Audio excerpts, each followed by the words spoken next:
If you struggle with your self-confidence, you are not the only one. And hopefully, some tips from today's video will help. Hey guys, it's Molly here again for another video, and today I want to talk to you about something that I think is so important, and that's self-confidence. I think no matter who you are, at some point in your life, you have probably struggled with your self-confidence, whether it be about something physical, like your frizzy hair or your crooked teeth or your acne, or whether it be about something more internal, like the fact that you're not good at math or you're an introvert. We all struggle with something. And I'm certainly not trying to sit here and tell you that there's nothing I struggle with anymore. I'm so confident. I never have down days. I never question myself, because that's not true.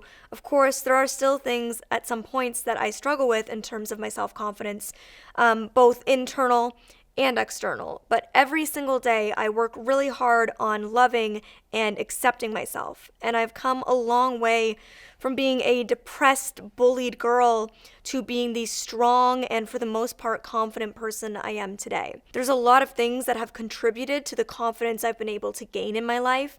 And so I want to share some of those tips with you and really open a dialogue to conversation in the comment section below about kind of some tips that you guys have, or some things that have helped you along your confidence journey as well.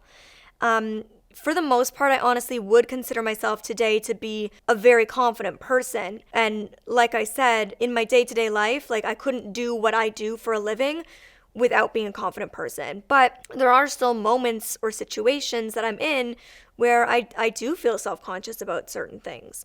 I've also made a video a few months back about 10 tips for overcoming bullying, because like I mentioned a few moments ago, I experienced a lot of bullying growing up, and that really affected me. And so I feel like some of the tips from that video might even cross over to this video. So I'm going to link that video down below in case that might be helpful for some of you. But I'm going to stop talking and just get into the point of the video. So here we go. Pinpoint the problem. Is there a person in your life who makes things worse? Maybe it's time that you start to distance yourself from that person. We need to be surrounding ourselves with people who really build us up, who support us, who make us feel good about ourselves, not people who bring us down or make it worse. So if you can pinpoint a person or people in your life who make the problem worse for you, that's a really good starting point.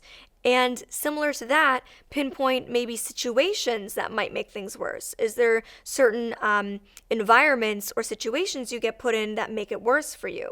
Maybe until you're strong enough, try to find a way to limit your exposure to those situations. What can you do about it? Ask yourself, is there something you can do that will make you feel better about whatever it is that's making you self-conscious?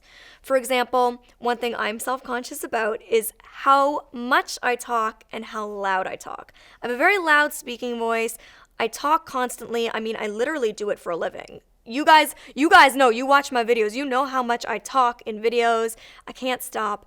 And you know, I'm a professional speaker, so I speak a lot, and I'm really actually self-conscious about how much I do talk when I'm in kind of environments like parties. So what I always do when I go to parties, or when I'm hanging out with friends, or I'm in social situations where I'm not in work mode, I remind myself, number one, to check my volume. How loud am I talking? Am I talking too loud for a quaint little coffee shop? And the second thing I do is remind myself, ask the other person lots of questions. Ask them about themselves. Ask them how their day is doing. And when I do that, I get the other person talking, which means I don't fall into the trap of constantly talking myself. And so that's how I make myself feel better about something I'm self-conscious about. Another thing that I used to be really self-conscious about is the fact that I have a small chest. I'm not a super curvy girl up top, and that's totally okay. I used to in high school be super self-conscious about that, and I would wear push-up bras and padded bras, and that would be how I made myself feel good. But I got to a point where, for me, I personally realized that wasn't actually making me feel good. It was making me realize what I was missing and making me feel like I should have something that I don't. So I've completely stopped wearing padded and push-up bras. I just wear very thin lined bras, and that's it. And by not wearing push-up or padded bras, that's something I've done that actually makes me feel better about having a small chest, and it's made me embrace having a small chest. So those are kind of two ways that I combat an internal thing that I struggle with my self-confidence and an external thing that I've struggled with my self-confidence. Don't listen to what the mirror says, listen to what you say.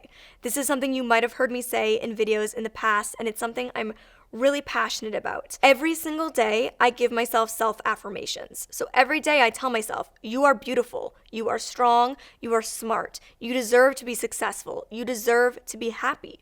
Because I really think that what we tell ourselves is what we believe about ourselves. So if all you're ever saying to yourself is something negative, that's how you're gonna view yourself. And I know it might sound silly, but start to tell yourself positive things. Every single day, remind yourself of how amazing you are.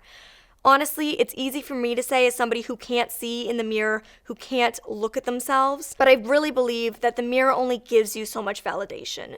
The mirror only gives you so much gratification. True self-confidence comes from the inside. Do what you want. Don't do what you think is cool or what you think you're supposed to be doing.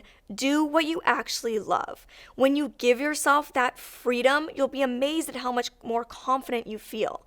When I was younger, I used to dress how I thought was cool and act how I thought was cool and listen to the music I thought was cool, yet I was still being bullied. I wasn't cool. And so I was like, well, if I'm being bullied anyways, I might as well actually dress the way I want to dress and the way I think is cool. And when I did, it didn't matter that I was still being bullied. I loved myself more. I felt more confident because I was dressing in a way that I liked and felt comfortable with.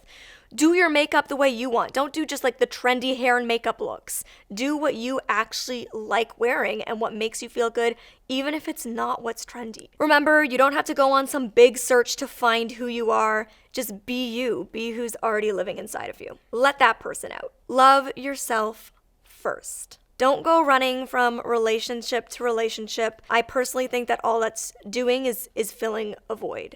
And that only lasts for so long. What really matters is loving who you are. And I think it's hard to truly love somebody else and give yourself fully to somebody else in a relationship if you don't love who you are. I've been single now for almost 2 years.